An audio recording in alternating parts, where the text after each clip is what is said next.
National Catholic Register. This is Register Radio, bringing light and clarity to the news and topics that affect your life. We are all shaped by mentors and guides in our lives, and that can include great professors who inspire and motivate us to new academic horizons. This week on Register Radio, we look at legendary Catholic professors with Notre Dame law professor Sherif Girgis. And then we talk to author Peggy Stanton about her new and timely book, The United Saints of America. Hello, I'm Matthew Bunson, Vice President and Editorial Director of EWTN News and host of Register Radio. Joined, as always, here in D.C. by my co-host, Shannon Mullen, Editor-in-Chief of the National Catholic Register. How are you, Shannon? Very well, Matthew. Good to be with you. So I know that as we move toward another academic year across the country, the Register thought it might be worth taking a moment and reflecting on beloved Catholic professors. Yes. We could come up with a long list of ills facing academia, higher ed today. Sort of wokeism, activism, censorship, rising tuition, and AI, a lot of angst surrounding AI, and rampant cheating. Let's throw that in too. But a great professor rises above all that and really can be a transformative presence on a college campus, and that's what this package of stories is all about. And one of those professors is law professor Sherif Girgis at the Notre Dame School of Law. He was inspired by a professor of his own, the legendary Professor Robbie George at Princeton University. And Professor Girgis joins us now. Thank you so much for taking the time to be with us today. Thank you for having me. So I know that before joining Notre Dame, you have had a remarkable career, including a law clerk to Supreme Court Justice Samuel Alito and D.C. Circuit Court Judge Thomas Griffin. For the record, you received a Ph.D. in philosophy at Princeton, a J.D. at Yale, a master's or B.Phil in philosophy at Oxford as a Rhodes Scholar, and a bachelor's in philosophy at Princeton, summa cum laude. So I think you are eminently qualified to talk about professors, especially great professors. But let's start a little bit with you. What were some of the great motivating moments in your academic career where you thought to yourself, boy, I'd love to be just like that professor? Well, I would start, I guess, with my experience with Robbie George as an undergrad when I was taking his classes as an undergrad. I remember the first few lectures of his civil liberties class, which covers constitutional rights debates and the philosophical underpinnings of the different views on them: abortion, marriage, religious liberty, discrimination, equal protection, and so on. And I was completely captivated by the combination of the rigor with which he was able to present both sides and the clarity of his thought. And I thought that it made it so much easier for me as a student first encountering those issues to think through them in a systematic way. I saw people in a super progressive environment like Princeton changing their minds on those issues because he gave them the space and the material to think through them for themselves. And I was totally hooked. I was captivated, and that set me on the track that ended where I am. Yeah, our story, Professor, is written by Luke Larson. It's a really interesting piece, and he makes the point that there's kind of a family tree in academia where great professors inspire other professors. This has a long history in our church. And so I'm kind of curious, in your case with Professor George, in what way do you find your own teaching style has elements that you may have picked up from him? Yeah, it definitely does. If you entered my classroom and entered his classroom within a year of each other, you'd notice them immediately. So one thing is that he, especially when he's teaching a large lecture class like that, he really does make it a point to push students to come up with, and then if they can't do it, to articulate for them the very strongest arguments on both sides. Not because everything's relative and there's no truth about the matter, but because of his strong conviction, which I share, that by getting clear on the best arguments on both sides, you'll be in a better position to see the truth and to really own it and appropriate it for yourself. So that's a big part of it. And the way he carried that out, and I imitate to some extent, involves a little bit of theater. He's He's jumping up all around the room. He's darting here and there. He's calling on students. He's playing them off each other. He's having a ton of fun with it. He's thinking in real time in a way that grips you by the issues in something like the way you imagine he was first gripped by the issues. And in what I think of as a much inferior way, I try to have some of that in my own classroom and give people a sense of why these issues are difficult and why they're exciting and worth thinking through clearly. And then another piece of it is that when a student articulates a point, I try to articulate it back to them in as clear and concise a way as I'm able to, both to make sure that they understand that they're being heard and to help them clarify their own thinking as the discussion goes on. So as you have evolved in your own fashion as a professor, what have been the biggest challenges? And looking back, how did these great professors prepare you for adapting to what is a very rapidly changing sort of technological and academic culture? Yeah, well, some of those tech changes have not yet made a big dent in law school teaching, partly because, for example, evaluations mostly depend on a final exam that we can administer to them in person and have them do it under lockdown so that nothing else on their computer but the exam software works and so on. So AI has not been as much of an issue so far. But in general, I think their example has helped me to strike a balance between, on the one hand, being very forthright about my own views and defending my views even on very controversial topics in my scholarship, and being very open about that, and then also being willing to defend my views in the public square on those same issues in debates or op-eds or what have you. And then on the other hand, having a very sharp division of labor where in the classroom, my job is not to force my views on anybody, but to again, position them to see the arguments for the different views.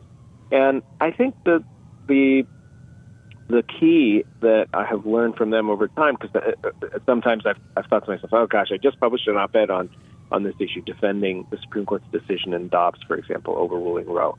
And now I'm going to enter the classroom. Some of my students might have seen that, and how do I handle that? I think the key is just to be cheerfully, serenely confident in the different roles that I have in both of them.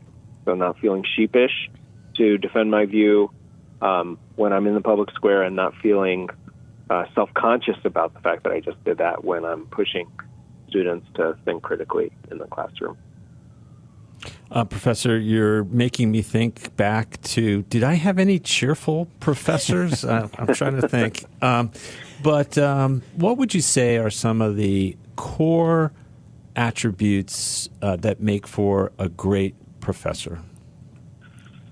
Well, the biggest one is a completely unstinting devotion to the truth, to figuring out what the truth is, and to defending it as clearly and clear-headedly and honorably as you can, accepting, following arguments where they lead, not fudging anything out of a desire for a cleaner rhetorical delivery of the bottom line that you want, and so on.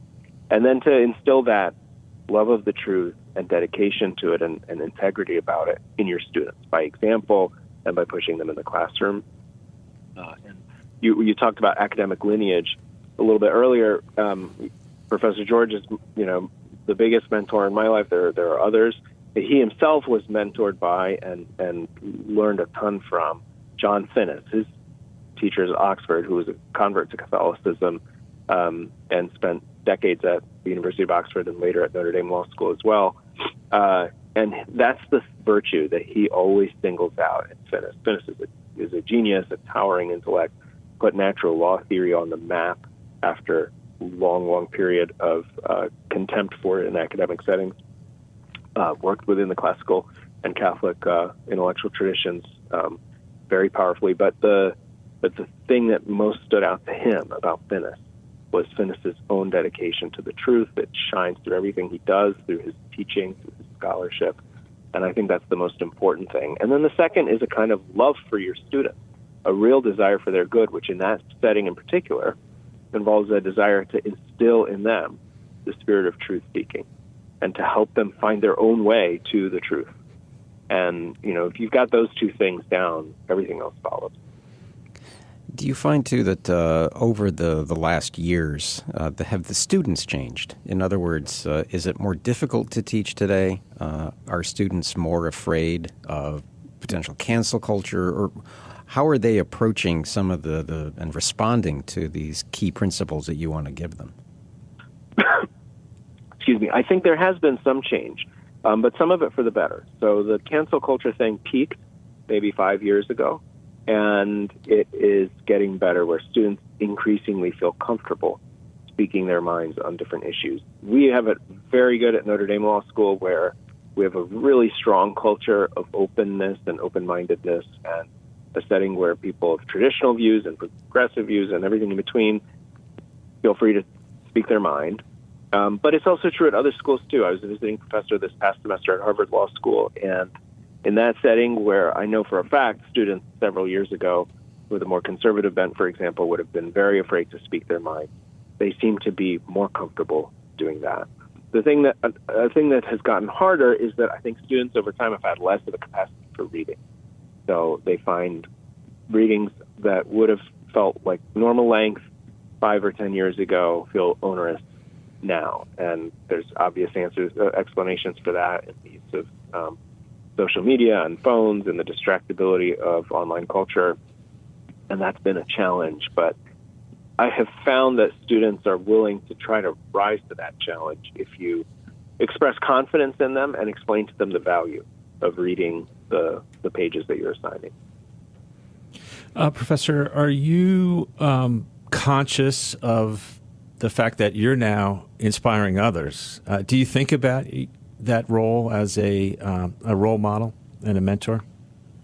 I certainly hope to be able to do that. I'm 5 years in, so I don't have a long track record, and I certainly have a lot of growing to do.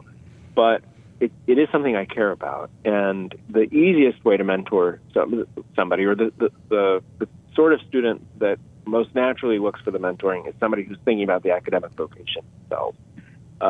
And so, of course, we do have some of that in law school settings, and Notre Dame Law School has very strong students academically, and some of them want to become professors. And so I always seek out the conversations where that kind of mentoring can happen, and I let them know that I'm available for that. But at a school with a Catholic mission like Notre Dame, there's another kind of mentoring that also happens, which is just helping the student think about how to integrate their faith with their legal practice and how to think about how the law relates to broader moral principles and faith tradition and so on. And there are plenty of opportunities for that. And again, what I've found so far is that making it known up front at the beginning of the class that you're available for those conversations, and then taking a lighter touch in the lectures themselves over the course of the semester is a nice combination for giving people the space but also the permission to come to you with those things. Well, that's the perfect place to leave this conversation. Professor Sherif Girgis, thank you so much for being with us. Thank you.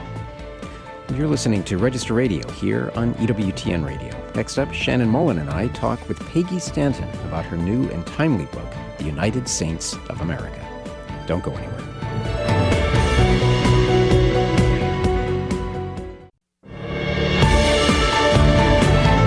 Let's return to Register Radio on EWTN. Welcome back to Register Radio. I'm Matthew Bunson here with Shannon Mullen, Editor-in-Chief of the National Catholic Register. Well, a new book is exploring Catholic shrines across America, state by state. Catholic author Peggy Stanton invites all of us on a state-by-state pilgrimage to churches, shrines, and holy sites to tell a very important story of Catholicism in America. And Peggy joins us now. Welcome to Register Radio, Peggy. Thank you, Matthew. Good to be here. Thank you. Well, your book, United Saints of America, it's perfect timing, of course, for here we are celebrating the 250th anniversary of our country. But I'd love to know what inspired you to think of this particular way of approaching such a great topic. Well, the original idea of doing a book that coincided with the 250th anniversary of our country, I have to give that credit to my editor, Joe McNamara, who, he came to me and he said, I would really like to do a book that highlighted the 250th birthday of the country, but to emphasize what the Catholicism's roots in the founding of this country, as the fact that so many states have shrines dedicated to Mary. So Matthew and I had never done a travel book. I'm not a travel guide. I'm a storyteller. And at first I kind of resisted because, that was not my genre. But once we got into it, we tried to not only talk about the shrine, but about and I was particularly interested in the backstories behind these shrines. There's some beautiful stories. And I was very, very awed. I mean, we knew these things generally, but we got into detail of the Catholic missionaries, first the Franciscans and then the Jesuits who came over and under the worst weather and danger wanted to bring the gospel, to ears that had never heard of Jesus Christ. So we tried to include a bit of history of the state,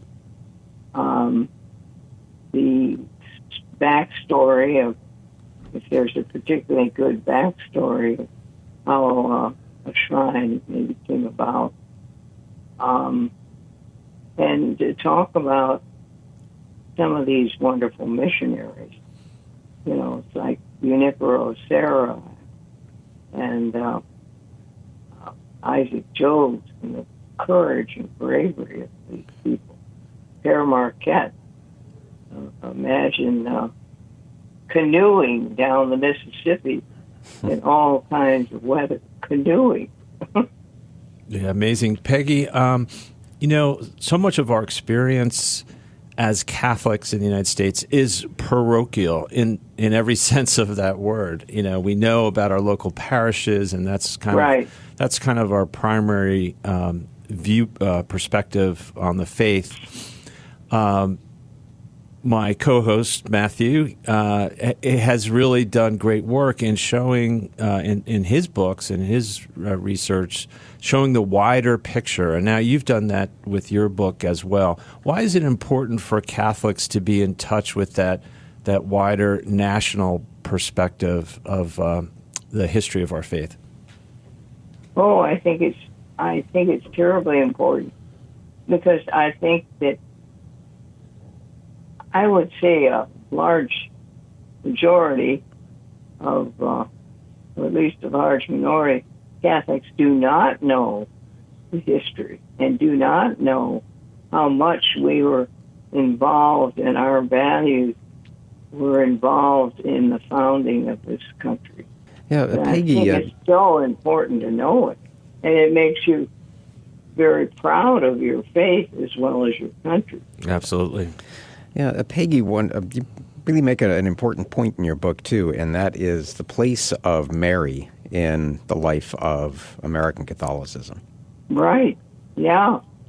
Well, so many of those missionaries were very, very devoted to her.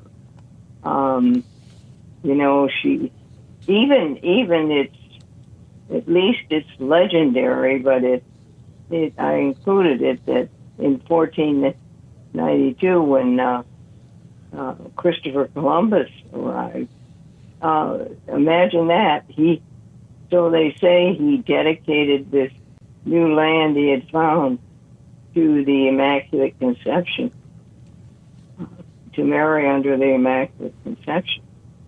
And then, of course, that tradition went on with throughout the founding of the country, including when the first bishop of Baltimore, John Carroll, he dedicated to Mary under the Immaculate Conception. So, and I wouldn't you say that most Catholics would not know that? I would agree.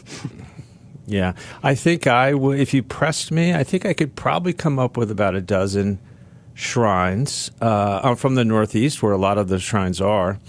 But is there one or two that really stood out that you weren't aware of that you came across in your research, Peggy?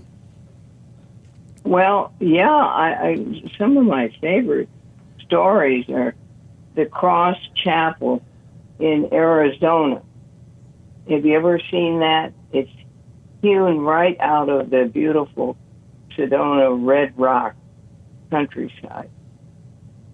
And the original idea for this, believe it or not, started with a Hungarian architect who had seen the recently completed Empire State Building, and somehow, looking at it in this particular light, she saw the figure of a cross. And she said, oh my, what an idea for a church. And so she was going to build this massive church overlooking the Danube River. But then along came World War II, and that was the end of that idea. So it rested quietly in the back of her mind till 20 years later when she bought a ranch near Sedona, and she looked out over that countryside and said, this seems to be a land crying out to be closer to God. And she chose a big, huge, piece of red rock. I don't know if you've ever been there. It's miles and miles of beautiful red rock formations.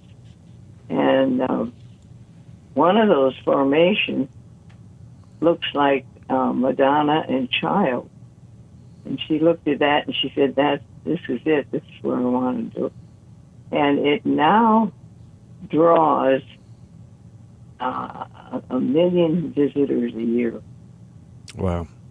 And she paid for it herself, by the way, when she had it done. Well, your book goes alphabetically, basically from Alabama all the way to Wyoming, with right. The District of Columbia as sort of an add-on or a coda, as they say. Obviously, a lot of research has to go into this, but also making some very deliberate choices. What were some of your parameters for deciding, well, how about this, but not necessarily that? Interesting question. Well, as I would go through the research of each state, it was the story. If I found a really interesting, compelling story as to how this shrine came about, that would be that is what drew me in. And I was amazed is how many shrines were inspired by Medjugorje. Ohio, Delaware,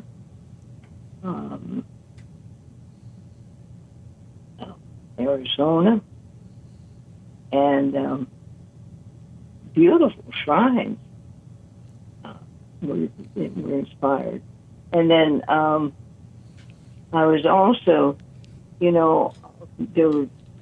wanted to include a little catechesis. So where there was a chance to do that, I did that. Yeah, well, Peggy, I know that you're the author of a number of books. The famous one, of course, is From the White House to the White Cross, Confessions of a TV News Correspondent. And you yourself mentioned in the book about the importance of St. Patrick's Cathedral. So I wanted to give a shout out to that in the brief amount of time that we have left, because I know that was a life-changing venue for you. You write that you had great moments of walking to the cathedral for 7 a.m. Mass, and how, as a fallen-away Catholic ABC executive, that your life was changed, as you just noted, by a pamphlet about Medjugorje. So where can people find your book? They can find it by going, it's very easy, shopmercy.org. That's, you go directly to the publisher. It'll be on Amazon and everything, but right now, because it just came out about July 3rd, if you go right to the publisher, shopmercy.org, you can get it much faster. That's great. Well, the book is The United Saints of America, and you can read Joe Pronishen's review of the book at ncregister.com. Well, Peggy, thanks so much for joining us. Thanks and having me, and it's good to be with you again, Matthew. Well, God bless.